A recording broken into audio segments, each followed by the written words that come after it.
초대하시고 부르십니다. 주님은 예배를 통해서 우리와 교제하시기를 원하십니다. 이제 다 같이 우리의 뜻과 정성을 모아 거룩하신 하나님을 예배합시다.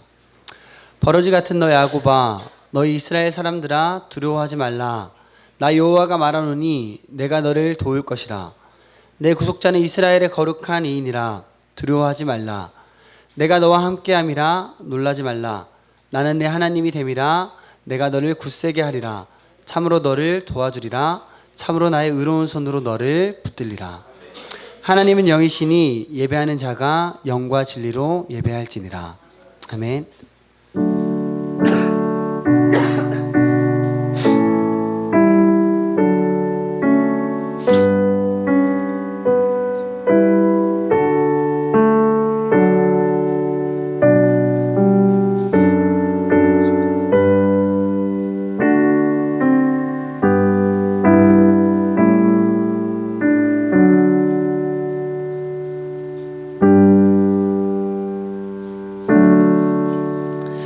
다시 사도신경으로 우리의 신앙을 함께 고백하시겠습니다.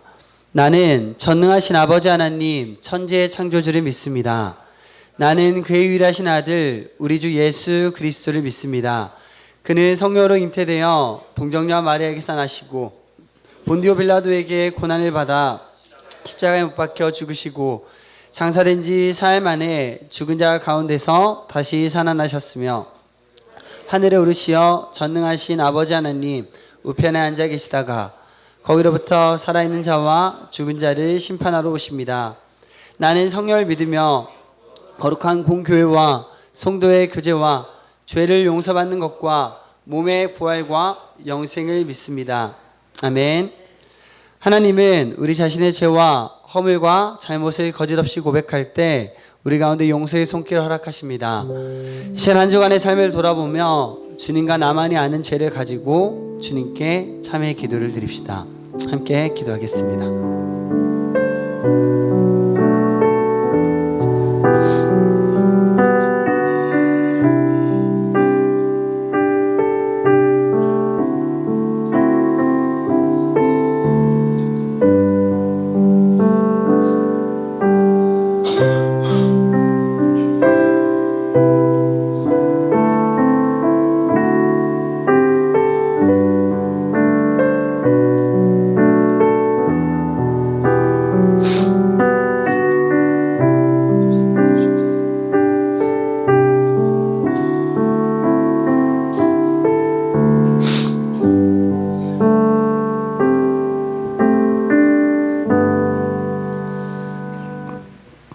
그럼 우리 형제들아, 우리가 예수의 피를 힘입어 성소에 들어갈 담력을 얻었나니 그 길은 우리를 위하여 휘장 가운데로 열어놓으신 새로운 살 길이요 휘장은 곧 그의 육체니라. 그러므로 이제 그리스도 예수 안에 있는 자에게는 결코 정죄함이 없느니라. 아멘. 오늘 예배 가운데 오신 여러분들을 주님의 이름으로 사랑하고 또 축복합니다. 이 시간도 저희의 시선이 아닌 주님의 마음으로 우리의 삶을 돌아보고 또 주님의 그런 마음을 함께 찬양하는 시간이 되었으면 좋겠습니다. 나는 찬양하리라 주님 그 이름 찬양 예수 크신 주 이름 나 찬양하리라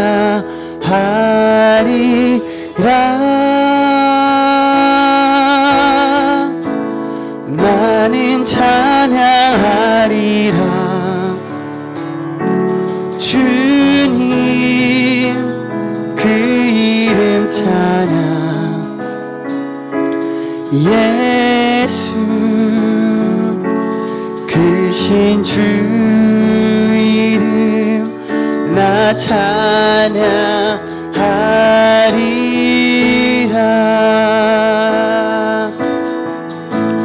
나는 찬양하리라 주님 그 이름 찬양 예수 크신 주 이름 나 찬양하리라.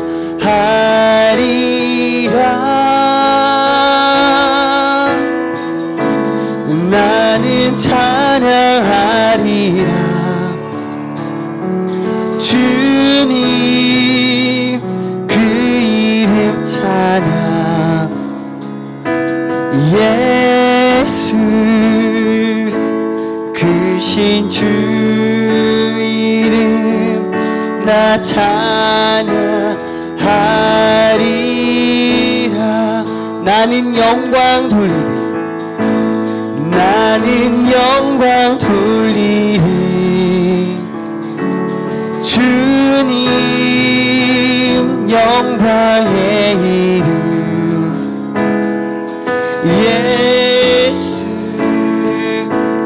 크신 주 이름 나 찬양하리라. 나는 영광 돌리리. 나는 영광 돌리리. 주님 영광의 이름. 예수 크신 주 이름 나 찬양하리라.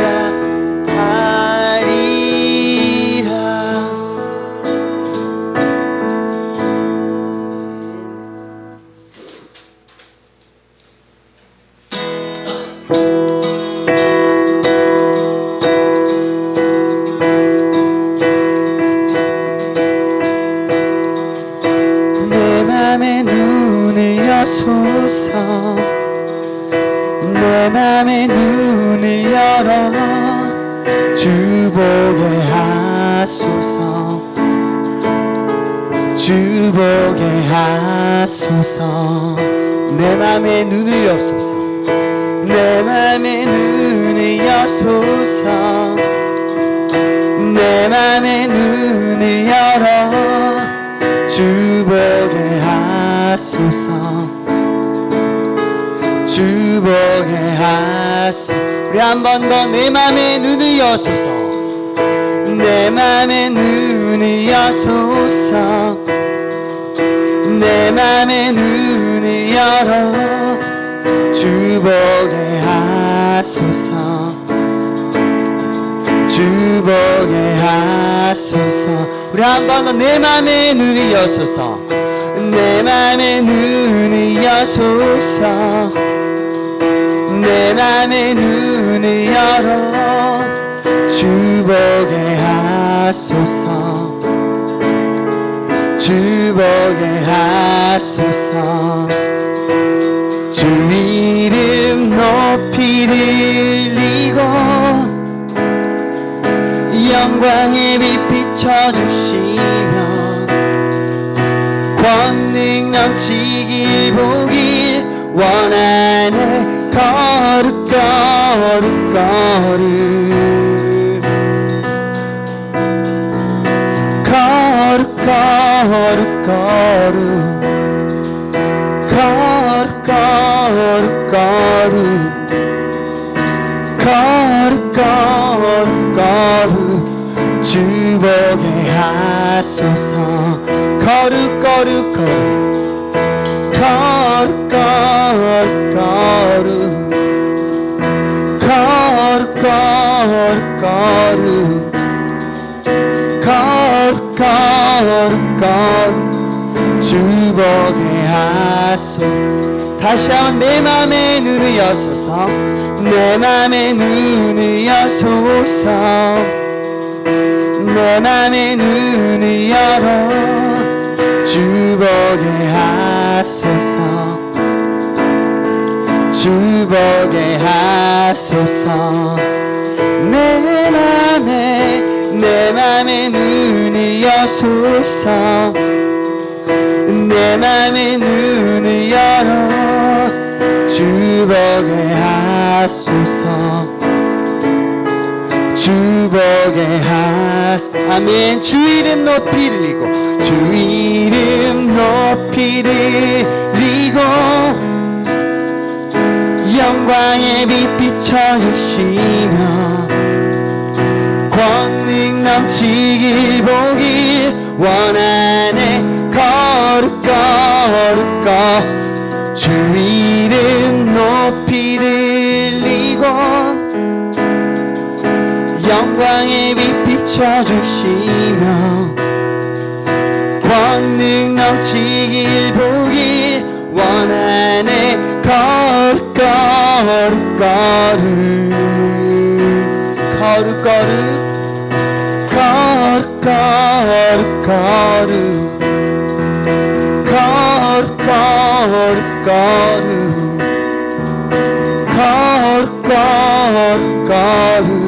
주 보게 아멘. 거룩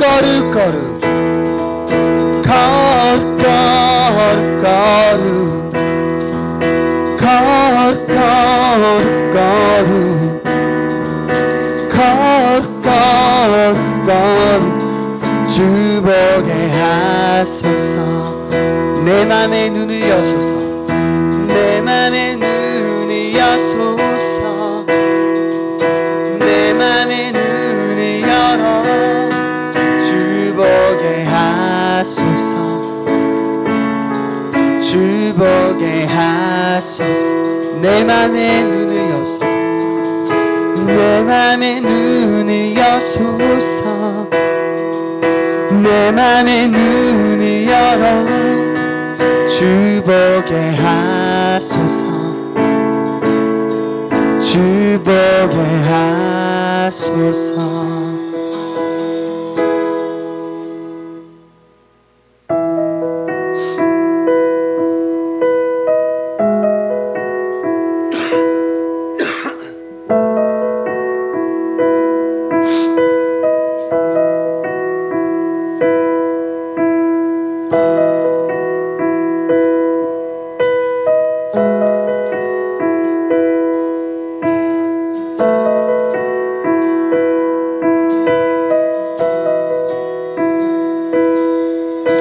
내게로부터 눈을 들어 주를 보기 시작할 때 주의 일을 보겠네. 내 작은 마음도 일으키사 하늘에 꿈꾸게 하네.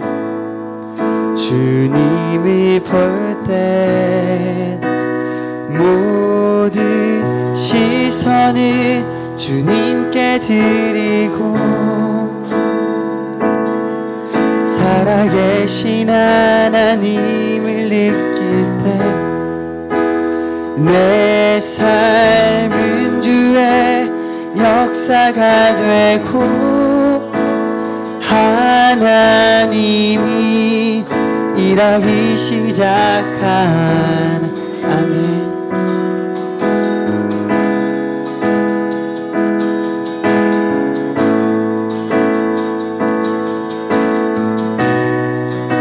내게로부터 눈을 들어 주를 보기 시작할 때 주의 일을 보겠네. 아멘.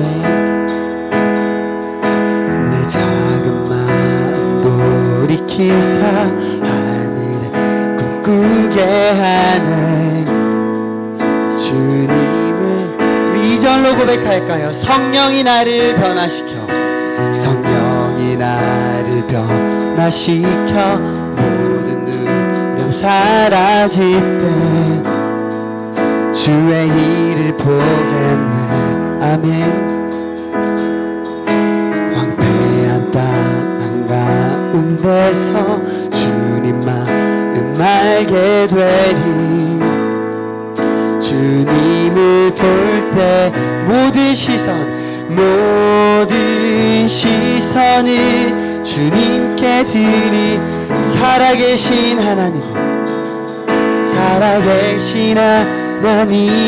느낄 때 내 삶은 주의 역사가 되고 하나님이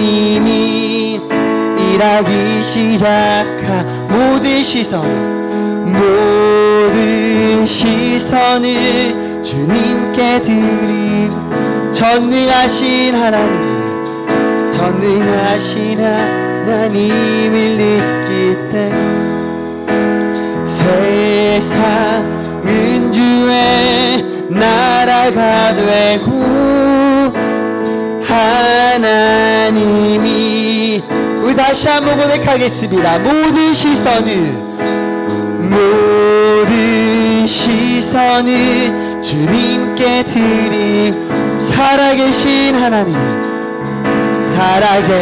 하나님을 느낄 때 내 삶은 주의 역사가 되고 하나님이 우리 다시 한번 고백할 때 두 손을 높이 올리고 고백했으면 좋겠습니다. 모든 시선을 주님께 드리고 전능하신 하나님을 느낄 때 세상은 주의 나라가 되고 하나님이 우리 목소리로만 고백할까요? 모든 시선을 주님께 드리고 살아계신 하나님을 느낄 때 내 삶은 주의 역사가 되고 하나님이 일하기 시작하는 모든 시선을 주님께 드리고 전능하신 하나님을 느낄 세상은 주의 나라가 되고 하나님이 일하기 시작한 아멘. 함께 예배 위에 기도하며 나갔으면 좋겠습니다. 예배를 통해 저희 시선이 아닌 주님의 시선을 세상으로 바라볼 수 있게 하여 주시옵소서. 저희 가운데 성령이 허락하여 주셔서 저희 가운데 가득 차 있는 불안함과 두려움과 염려와 고민이 사라지고 그 안에 주의 말씀이 자리 잡고 주의 복음이 저를 일으키고 저희를 새롭게 하고 저희를 운동하는 귀하고 복된 힘과 능력이 되게 하여 주시옵소서. 이런 마음 가지고 예배를 위해 함께 기도하며 나가 있습니다. 저희 예배를 드리는 것은 저희 시선이 더욱더 강고해지고 저희 생각을 더욱더 견고하게 쌓기 위함이 아니요 저희 시선을 내려놓고 주의 시선이 이곳 가운데서 다시금 저희 가운데 자리 잡기 위함인 줄 믿습니다. 주님 이 시간 말씀을 통하여서 찬양을 통하여서 예배를 통하여서 이 모든 시간들을 통하여서 성령님께서 저희 가운데 운행하여 주시옵소서. 성령님께서 그 강한 주님의 섭리 가운데로 저희를 이끄시고 인도하여 주시옵소서. 저희가 그 안에 복종하며 순종하며 나아갈 수 있는 귀하고 복된 마음 품기 원합니다. 저희 성도님 각자 마음 가운데 동일한 마음 귀하고 복된 마음 허락하여 주시옵소서.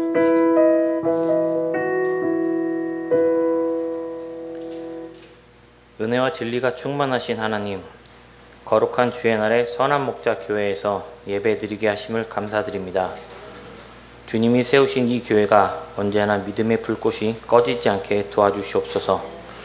고난의 길이 와도 길 잃지 않게 하시옵고 주의 뜻대로 나아가게 하시옵소서. 언제나 세상은 바람이 불고 어지럽고 우리의 눈앞을 가립니다. 항상 주님의 말씀을 보며 나아가게 하시옵고 용기 주시어 나약한 저희가 십자가로 나아가는 길에 주저하지 않게 마음도 튼튼히 하여 주시옵소서. 항상 주의 길을 가매 건강하게 하여 주시옵시고 낙심하여 주저앉을 때에 손잡아 일으켜 세워 주시옵소서. 말씀 전해주시는 목사님 늘 건강 지켜주시옵고 그 입술에서 나오는 모든 말씀이 주의 인도하심이 될 수 있도록 축복 내려 주시옵소서. 이 모든 말씀 예수 그리스도의 이름으로 기도드립니다. 아멘.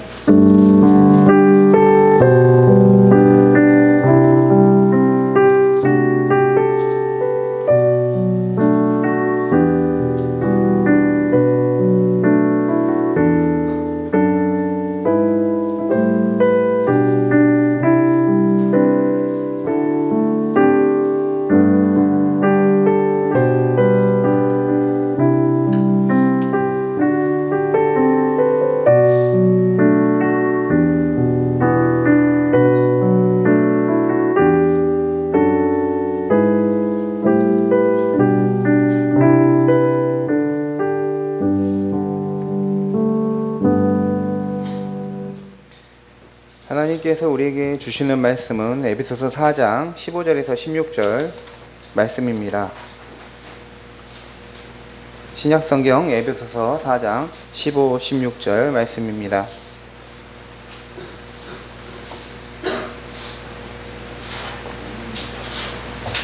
신약 314쪽에 있습니다. 우리 한 목소리로 같이 봉독하시겠습니다. 오직 사랑 안에서 참된 것을 하여 범세 그에게까지 자랄지라. 그는 머리니 곧 그리스도라. 그에게서 온몸이 각마디를 통하여 도움을 받음으로 결합되어 각 지체의 분량대로 역사하여 그 몸을 자라게 하며 사랑 안에서 스스로 세우느니라. 아멘. 시간에 김광수 전사님께서 하나님께 찬송으로 영광 올려드리겠습니다.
성도의 교제를 믿사오며 라는 제목으로 하나님의 말씀 증거하겠습니다. 전에 햄스터를 키운 적이 있었습니다. 처음에 햄스터를 키우려 할 때 한 마리만 사서 키우려고 했는데 이제 한 마리만 이제 살려고 할 때 왠지 혼자서 외롭겠다는 생각이 들어서 두 마리를 사가지고 집에 와서 키우는데 알고 보니까 햄스터는 둘이 같이 키우면 스트레스 받아서 둘 중에 한 마리는 죽어버린다는 것입니다. 그래서 결국 햄스터 집을 각각 사가지고 두 마리를 따로 키웠습니다. 작년에 우리 김우리 청년이 새끼 길고양이를 발견해 가지고 그 고양이를 저희 집에서 키우게 됐습니다. 몇 개월 키우다가 이제 고양이를 한 마리 더 입양해서 이제 현재 두 마리를 키우고 있는데, 처음에 이제 길고양이가 있는데 새로운 고양이가 오니까 막 죽일 듯이 막 달려들었는데, 이제 지금은 아주 잘 지내고 서로 있습니다. 어떤 동물들은 혼자서 조용히 지내는 거 좋아하고, 어떤 동물은 무리를 지어서 군집으로 생활합니다. 얼마 전에 제가 이제 올림픽 대교를 차를 타고 건너가는데, 이 철새인지 모르겠지만 정말 수천 마리 철새가 저쪽에서부터 이쪽으로 다 무리지어서 이동을 하는데, 야, 장관이었습니다. 되게 멋지더라고요. 어떻게 저렇게 많은 새들이 무리를 지어서 목적지를 향해서 이동할까 생각이 들었습니다. 어떤 동물들은 이 가정을 꾸려요. 가정을 꾸려서 같이 생활하기도 하지만, 어떤 동물은 이 가정이 없이 각자 알아서 생존을 합니다. 동물과 비교해서 우리 인간이 어떤 존재인가를 생각해 보겠습니다. 이 아리스토텔레스라는 철학자는 인간을 가리켜서 이성을 가진 동물이라고 정의했고, 또 인간을 가리켜서 공동체적 동물이라고 말했습니다. 인간이 다른 어떤 여타의 동물과 다른 점은 이성을 가지고 있다는 거죠. 이성을 가지고 있기 때문에 판단하고 생각하고 있다는 것이 다른데, 또한 이 공동체를 형성하고 그 공동체 안에서 살아간다는 점에서 다른 동물과 다르다고 정의를 했습니다. 이 공동체의 형태가 어떤 섬이나 시골에는 작은 마을 공동체로 중심이 형성이 되지요. 저도 고향이 보성군 등량면 성공리 859 턱골이라는 작은 마을, 거기에서 제가 태어났는데, 시골에는 작은 마을들 중심으로 형성이 되어 있습니다. 또 이 공동체들이 대규모 집단을 형성하고 있는 것을 우리는 도시라고 부릅니다. 우리나라는 물론이요, 다른 나라들도 보면 굉장히 큰 메가시티가 있죠. 대도시가 있습니다. 1000만 명이 넘는 이 도시들이 전 세계 곳곳에 있습니다.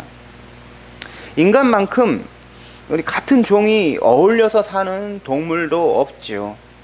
메가시티, 이 대도시의 형태는 건축이나 또 이 상하수도, 전기, 교통, 물류, 운반, 모든 것이 조직적으로 갖추어지니까 이 1000만 넘는 인구가 살 수가 있는 것이지, 100년 전, 200년 전에는 메가시티를 만들 수도 없고 또 그것을 유지할 시스템도 갖추고 있지 않았습니다.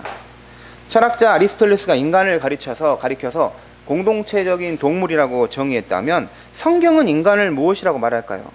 창세기 2장 18절을 보면 사람이 혼자 사는 것이 좋지 아니하니 라고 말했습니다. 이 말씀은 혼자 있는 아담에게 주신 요 하나님의 말씀입니다. 사람이 혼자 사는 것이 좋지 않다라는 것은 이 사람이 결혼하지 않고 그냥 솔로로 싱글로 있는 것이 좋지 않다라는 그런 뜻도 가지고 있지만, 사람 자체가 혼자 사는 것은 좋은 모습이 아니라는 뜻도 가지고 있는 것입니다. 사람은 이 자신의 어떤 성격에 따라서 혼자 있는 것을 더 좋아하는 사람이 있습니다. 반면에 다른 사람과 어울려 지내고 교제하기를 더 좋아하는 사람들도 있습니다. 그런데 엄밀하게 말하면 아무리 혼자서 지내는 것을 좋아한다라고 해도 혼자서는 살 수가 없습니다. 왜 그렇습니까? 우리가 사는 세상은 이미 다른 사람들의 그 수고에 의해서 생활할 수밖에 없기 때문인 것이죠. 가스나 전기나 상하수도 시설, 이런 것들은 누군가의 도움 때문에 이용이 가능한 것이지 그 모든 것을 혼자 해결하면서 혼자서 살 수는 없다라는 것이죠. 만약 정말 완전히 혼자 산다면, 우리가 나는 자연인이다 그런 예능 프로그램을 보면 이 산에서, 깊은 산골에서 혼자서 생활하면서 스스로 거의 모든 것을 해결하지요. 하지만 이 나는 자연인이다를 봐도 혼자서 살지만 어떤 물건들은 어디 사가지고 옵니다. 그래서 혼자서 완벽하게 정말 혼자서 살기는 가능하지 않다라고 할 수가 있는 것입니다. 철학자도 그렇게 말했고, 우리 하나님의 말씀인 성경에서도 사람이 혼자서 고립되지 않고 공동체에서 다른 사람과 교제하며 살아야 한다고 말합니다. 이것이 인간의 삶의 본질이다라는 것이죠. 공동체를 형성하고 다른 사람과 교제하며 사는 것이 인간만이 가진 독특한 삶의 방식, 존재 방식이라고 할 수가 있습니다. 그래서 우리는 두 가지 것을 생각해요. 공동체가 있어야 한다는 거예요. 공동체. 그리고 이 공동체 안에서 코이노니아, 교제를 한다. 이 교제가 중요한 것입니다. 약 20년 전부터 사람들은 시간과 공간을 초월해서 지구상 어디에 있든 어떤 때이든 바로바로 다양한 그 네트워크 접촉을 통해서 소통을 하고, 그럼으로써 사람들과 훨씬 더 가까이졌습니다. 제 친구들이나 지인 중에는 미국에 사는 사람, 독일에 사는 사람, 스위스에 사는 사람, 알래스카에 사는 사람, 전 세계 어디에 있지만 페이스북을 통해서 바로바로 소식을 전화받을 수 있고, 소식을 받을 수 있고, 얼마든지 통화할 수 있고, 교제를 나눌 수가 있습니다. 표면적으로는 이제 모든 세계의 사람, 전 세계 사람들이 훨씬 전보다 가까워졌다라고 할 수가 있습니다. 그런데 역설적인 것은 다른 사람들과 쉽게 얼마든지 조우할 수 있고 접촉할 수 있지만, 그럼에도 불구하고 우리 사회의 구성원들은 점점 개별화되고 있다는 것이죠. 인간의 그 고독이나 소외의 문제가 전보다 나아졌다라고 말할 수가 없다라는 것입니다. 사회에서 인간은 점점 소외되고 고립되고 있습니다. 이 고독의 문제가 원활한 네트워크의 그 접촉에 의해서 해소가 되는 것이 아니라 더 악화시킬 수가 있는 것입니다. 사회의 구성원은 점점 개인주의가 되고 개별화되고 있습니다. 문제는 이러한 어떤 사회적 현상이 교회의 삶에도 영향을 끼치고 있다는 것이죠. 저희 같은 우리 개척교회들도 예배와 이 설교를 영상으로 찍어서 올립니다. 작은 교회도 그렇게 밖으로 소통을 하죠. 규모가 조금만 더 큰 교회들도 거의 다 영상을 찍어서, 예배 영상을 찍어서 밖으로 소통을 하고 있습니다. 대형 교회 같은 경우는 영상을 찍고 편집하는 기술이 거의 방송국 수준으로 잘 제작하여서 예배 영상을 올립니다. 이제는 우리들이 원한다면 얼마든지 양질의 설교를 들을 수가 있습니다. 유명한 목사님 설교를 쉽게 들을 수 있고, 기독교 신앙에 대해서 궁금하면 인터넷 검색하면 얼마든지 좋은 강의를 들을 수가 있습니다. 하지만 그러면 그럴수록 약해질 수 있는 게 바로 성도의 교제입니다. 큰 교회에서 예배드리는 사람 중 상당수는 그냥 조용히 왔다가 조용히 예배만 드리고 집으로 갑니다. 교회 공동체 안에서 다른 지체들과의 교제 없이 예배와 설교 자체만으로 하나님과의 교제를 추구하려는, 그러면서 익명의 신자로 남기를 원합니다. 믿음을 이 하나님과의 수직적인 관계로만 여기고 수평적인 성도들 간의 관계로 연결시키지 못하고 있는 것이죠. 어떤 그리스도인들은 교회에서 다른 성도들과 엮이는 것을 별로 안 좋아합니다. 교회에서 맺는 인간관계가 신앙생활에 별로 도움이 안 된다라는 것이죠. 그런데 우리가 알아야 할 것은 조용히 혼자서 예배하고 다른 성도와 교제를 원하지 않는 것이 개인의 성향이나 취향일 수 취향일 수 있을지 모르지만 하나님이 세운 믿음의 질서나 믿음의 본질과는 다르다는 사실인 거예요. 우리는 방금 예배 때 사도신경을 하면서 신앙을 고백했습니다. 사도신경의 그 마지막 항목이 무엇이냐? 나는 성령을 믿으며 거룩한 공교회와 성도의 교제와 죄를 용서받는 것과 몸의 부활과 영생을 믿습니다. 이렇게 말하죠. 근데 여기에 들어가는 내용 중에 성도의 교제가 나옵니다. 나는 믿습니다. 성령, 나는 믿습니다. 거룩한 공교회, 나는 믿습니다. 성도의 교제. 이걸 다 하나씩 수식하는 것이죠. 그러므로 우리가 성도의 교제를 믿는다고 고백하는데 나는 성도의 교제를 원하지 않습니다 라고 한다면 이게 문제인 것입니다. 왜냐하면 성도는 자기가 믿는 바를 실천으로 옮겨야 하는 사람이기 때문입니다. 믿음과 삶이 따로따로 놀아서는 안 되는 것이죠. 성도의 교제를 믿습니다 라고 고백을 하면 성도의 교제를 우리가 소중히 여기고 실제로 성도의 교제를 하려고 힘써야 하는 것입니다. 이 성도의 교제를 믿는다고 하는데 교제가 무엇인지 먼저 우리가 생각해 봐야 합니다. 교제하면 떠오르는 것이 이 남녀 간의 이성 교제입니다.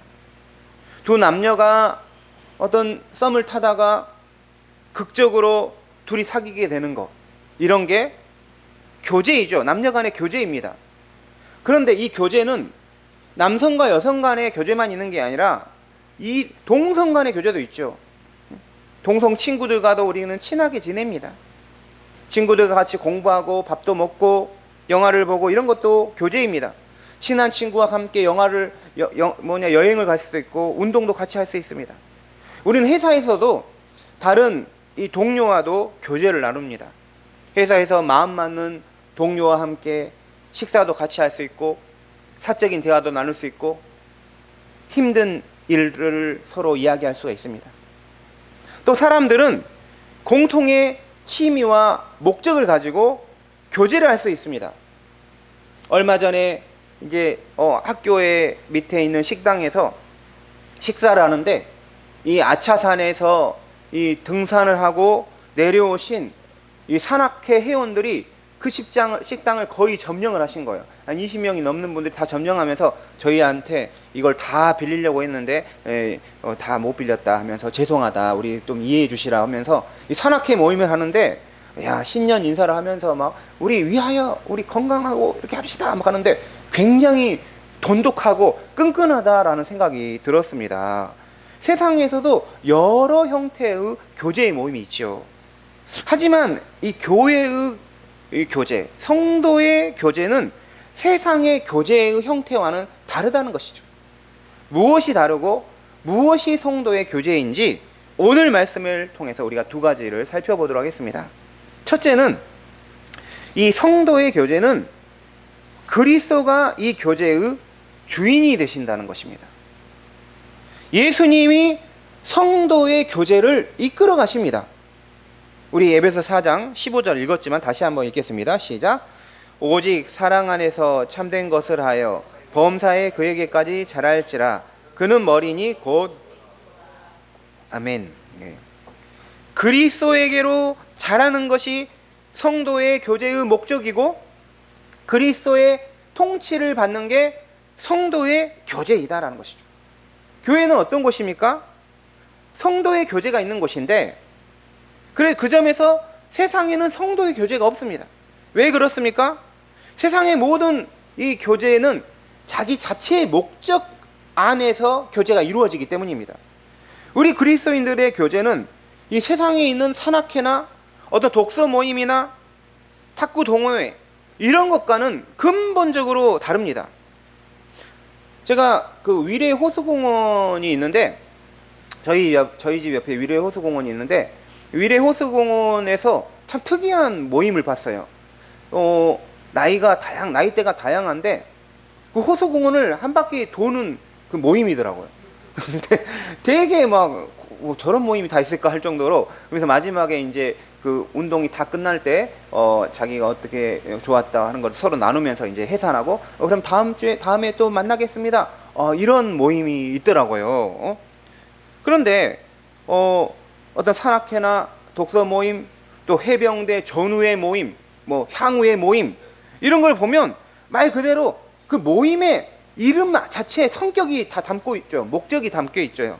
그런데 이 세상의 모임에 아무리 그 모임이 정말 두텁고 신교가 좋다 하더라도 거기가 그리스도가 예수님이 주인이 되는 그런 모임은 아니다라는 것이죠. 예수님에게로 영적으로 성장하고 도달하는 그런 목적을 가진 모임이 아니라는 것입니다. 왜냐하면 예수님 중심으로 모인 것이 처음부터 아니었기 때문입니다. 교회는 세상 공동체와 이 세상 공동체나 이 세상의 교제와 다른 근본적인 이유는 이 주체가 바로 예수님이기 때문입니다. 교회는 예수님을 구주로 믿는 사람들의 모임이기 때문에 세상의 교제와는 다른 것이죠. 그러니까 교회에 와서 다른 성도와 우리가 교제하는 이유는 예수님 때문에, 예수님 안에 있기 때문에 우리가 서로 교제하는 것입니다. 종교개혁자 루터는 교회를 가리켜서 믿는 이들의 교제라고 정의했습니다. 같이 해보겠습니다. 믿는 이들의 교제. 네. 루터는 교회는 나무나 돌이 아니라 그리스도를 믿는 이들의 모임이다 라고 말했습니다. 사람들이 교회하면 떠오르는 이미지는 특정 건물이라고 생각이 되는 것이죠. 루터는 그게 교회가 아니라 그리스도를 믿는 사람들의 공동체, 이게 교회라는 것입니다. 지금 이렇게 모여있는 성도님들이 우리가 다 뭐예요? 교회라는 것입니다. 예수님이 처음 제자들을 불렀을 때를 생각해 봅시다. 12명의 제자들이 그게 바로 뭐예요? 교회였다는 거예요. 예수님은 12명의 제자들과 함께 있을 때 어떤 건물이나 어떤 공간에 제약을 받으셨던 것이 아닙니다. 예수님이 있고 예수님 곁에 제자들이 있으면 그게 뭐예요? 교회가 됐습니다. 제자들이 예수님의 말씀으로 양육받고 세상으로 파송받아 복음을 전하는 자들이 되는데 이 제자 공동체가 바로 교회입니다. 신약 성경을 보면 교회는 건물이 아니라 그 지역에 믿는 성도들이고 모임의 장소는 처음에는 어떤 성도의 집에서 모였습니다. 어떤 성도의 가정집에서 모여서 하나님을 예배하고 기도하고 성경을 배우는 곳, 거기가 바로 교회였던 것이죠. 그러다가 점점 어떤 특정한 공간을 사용하여 그곳을 성별하고 규칙적으로 모이는 장소로서의 교회의 개념이 생겨났습니다.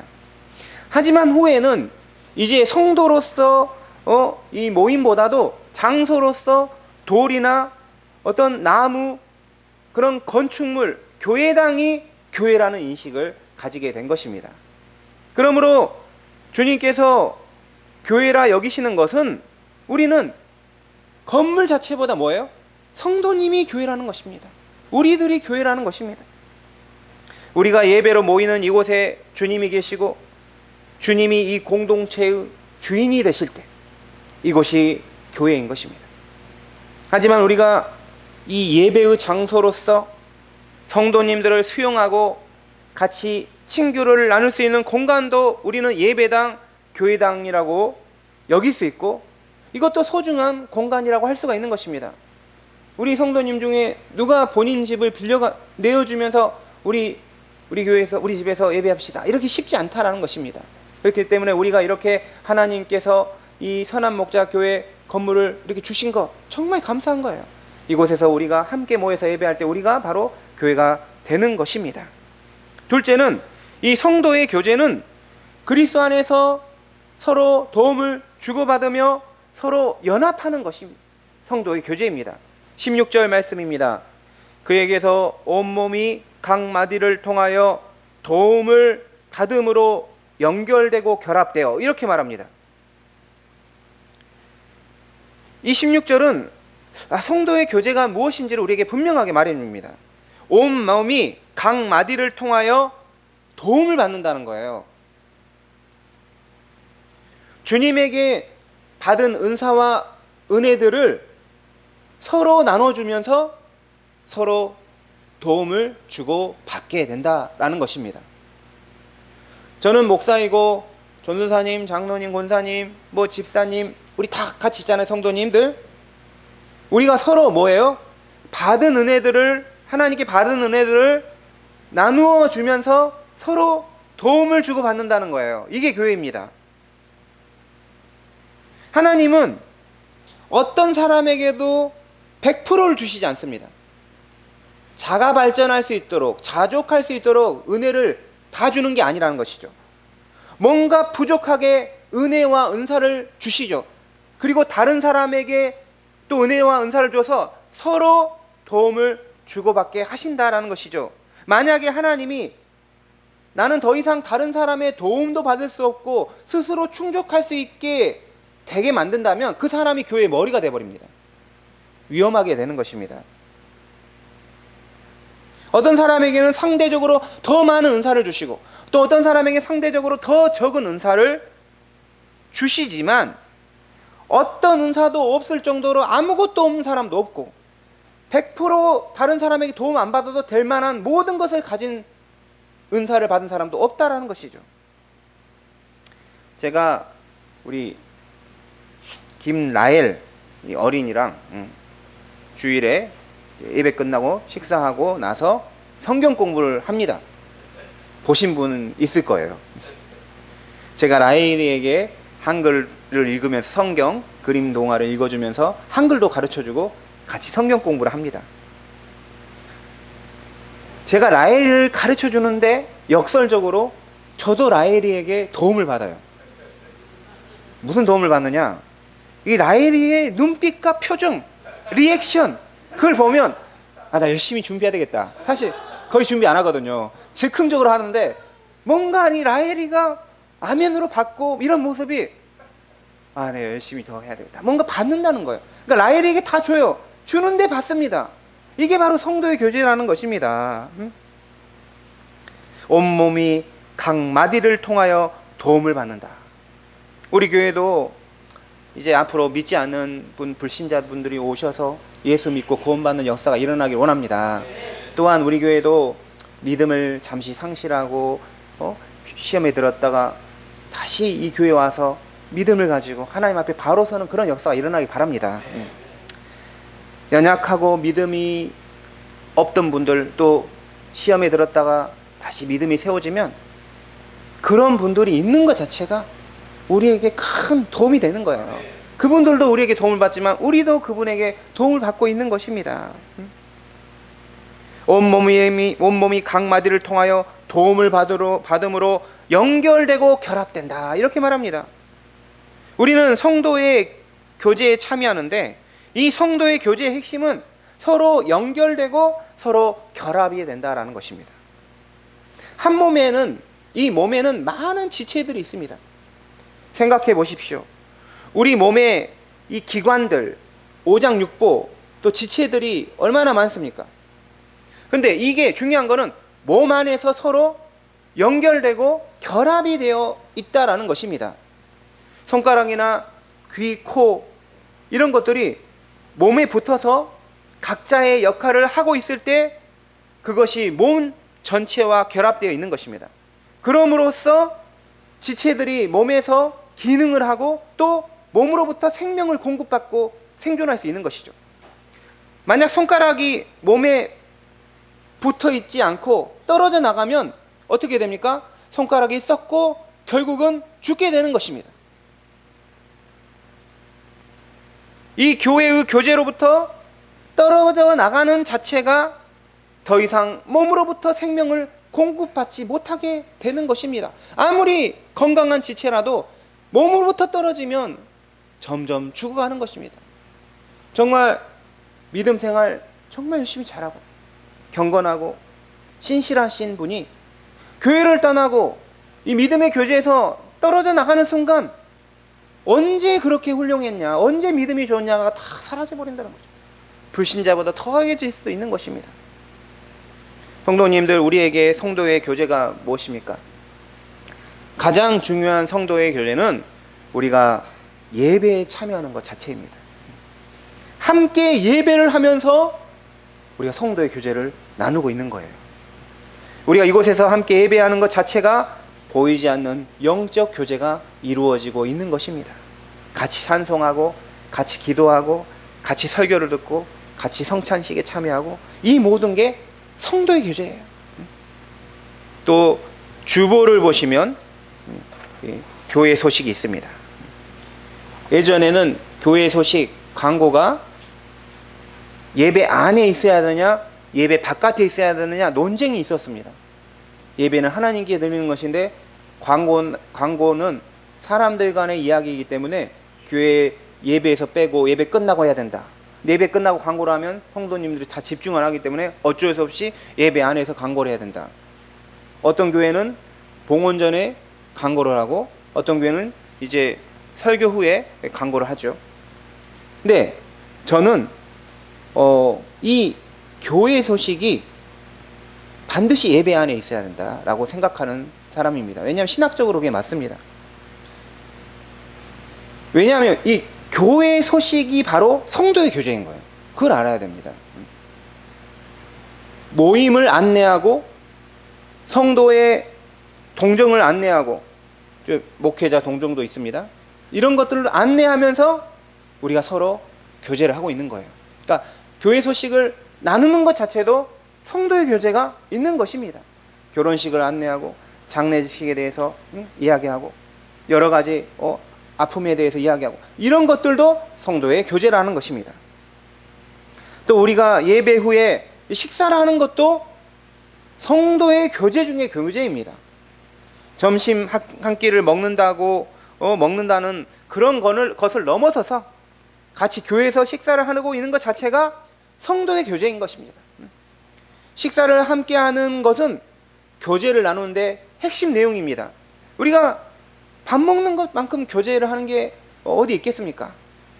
다윗은 사울의 손자여 요나단의 아들 무비보셋이라는 사람을 불러가지고, 정말 어디 있는지도 모르는데 불러가지고 너 이제부터 나의 식탁에 참여해라 이렇게 하죠. 왕의 식탁에 오르게 됩니다. 왕의 식탁이란 건 뭡니까? 왕자가 되는 거야. 아들로서 인정해 주는 것이죠. 식사를 같이 한다는 것은 함께 교제에 참여하고 있음을 말합니다. 성도의 교제 중에 기도를 빼놓을 수가 없습니다. 우리가 우리 교회의 성도를 위해서 기도를 해주는 것은 우리 스스로 성도님들의 기도 제목들을 다 해결해 줄 수가 없기 때문이죠. 들어보면 다들 아픔도 있고 또 걱정도 있고 힘든 것도 있는데 우리가 다 해결할 수가 없어요. 그러면 누구에게 해결을 해달라고 기도해요? 하나님께 기도하는 것이죠.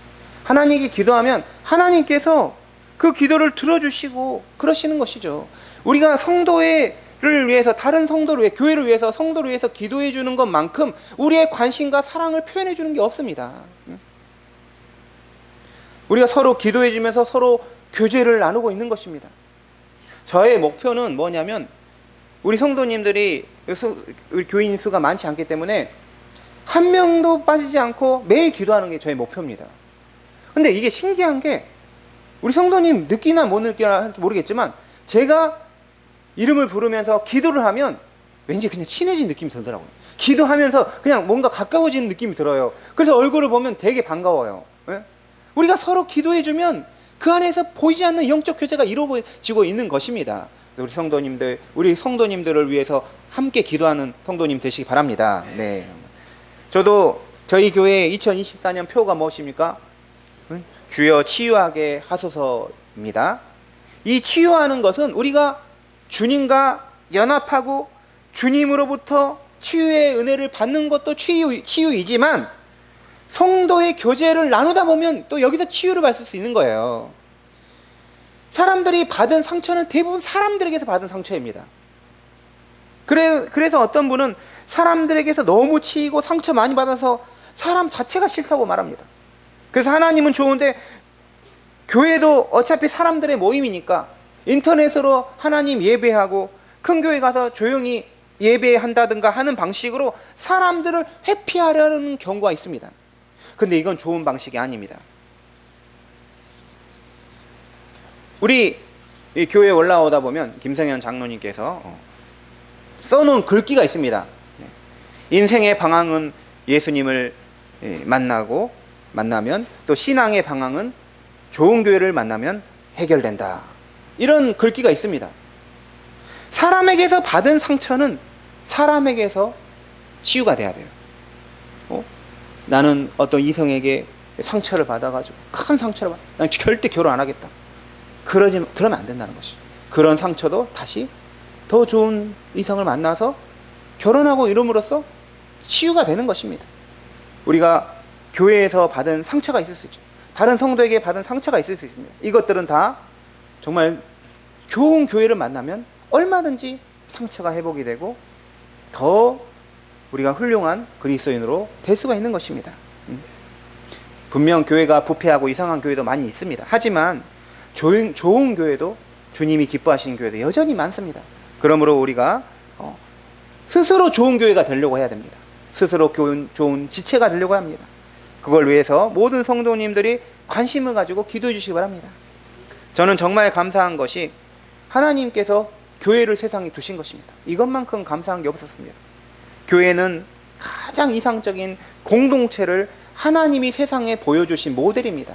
또한 성도의 교제는 공동체들이 나누는 가장 이상적인 교제가 무엇인지를 세상에 보여주는 모델입니다.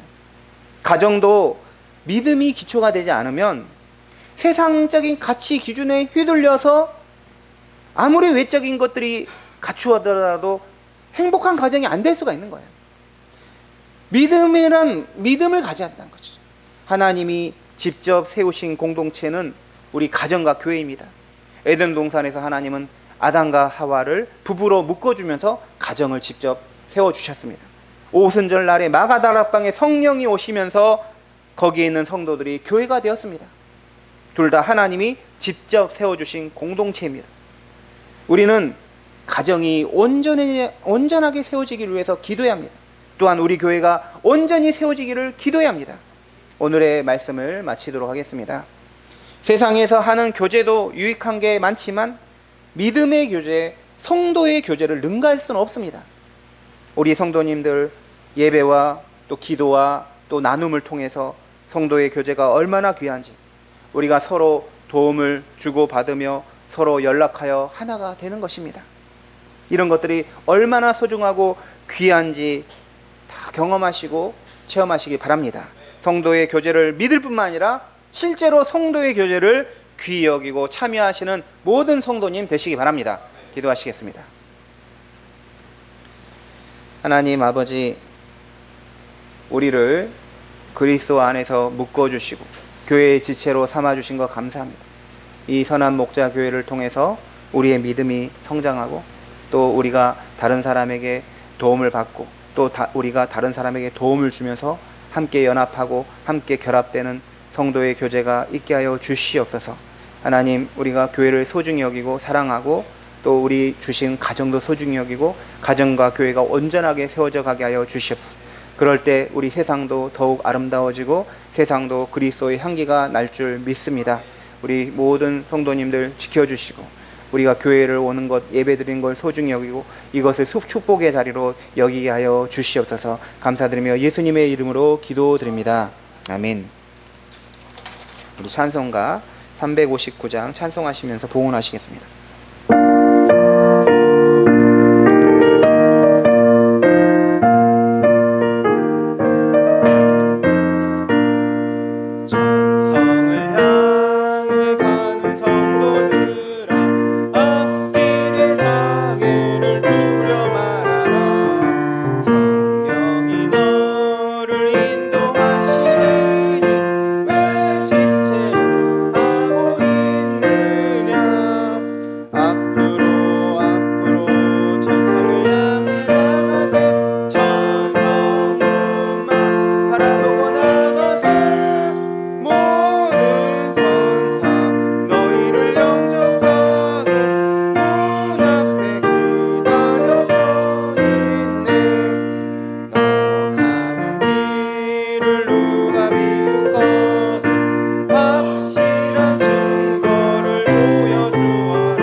하나님 아버지 감사합니다. 한 주간 저희를 지켜주시고 예배가 있고 성도의 교제가 있는 교회로 불러주신 것 감사합니다.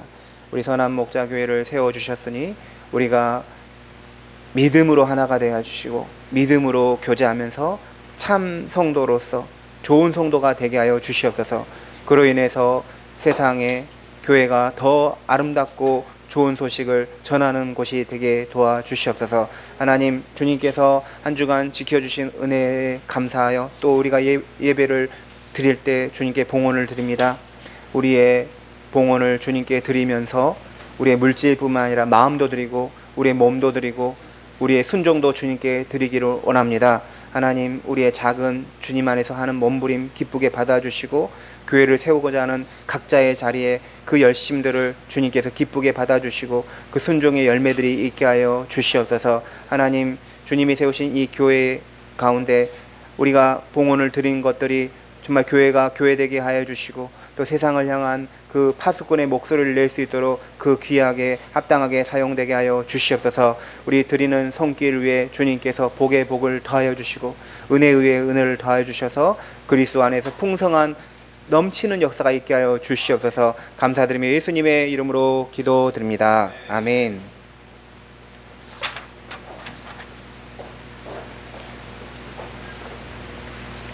교회 소식 안내하도록 하겠습니다. 2024년 주님과 더욱 동행하는 해가 되면 좋겠습니다. 또 옆에 분들과 인사하겠습니다. 교회를 사랑합시다. 네, 다른 분들과 성도의 교제에 참여합시다. 네.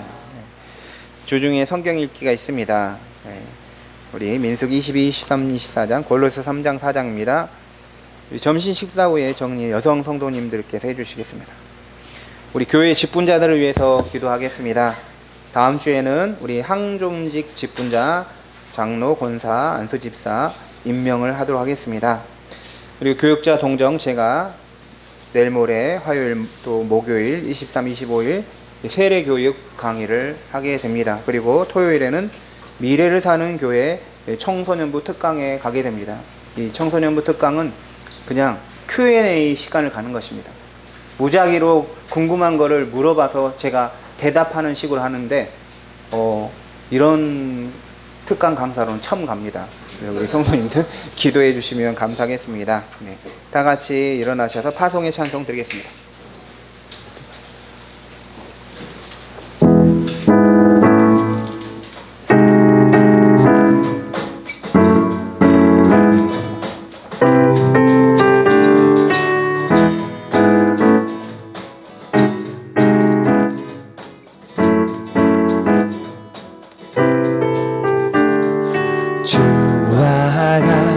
길 가는 것 즐거운 일 아닌가. 우리 주님 걸어가신 발자취를 밟겠네. 한 걸음 한 걸음 주 예수와 함께 날마다 우린 걸어가. 어린아이 같은 우리 미련하고 약하나 주의 손에 이끌리어 생명길로 가겠네. 한 걸음 주 예수와 함께 날마다 우리 마지막으로 한 걸음 주 예수와 함께 날마다 우리 걸어가리. 우리 주 예수 그리스도의 은혜와 하나님 아버지의 크신 사랑과 성령의 교통하심이 성도의 교제를 통하여 믿음이 더욱 굳건해지고 서로를 세워가길 원하는 모든 주의 자녀들 위해 이들이 섬기는 세상과 가정 위에 지금부터 영원토록 함께 하시길 간절히 축원하옵나이다. 아멘.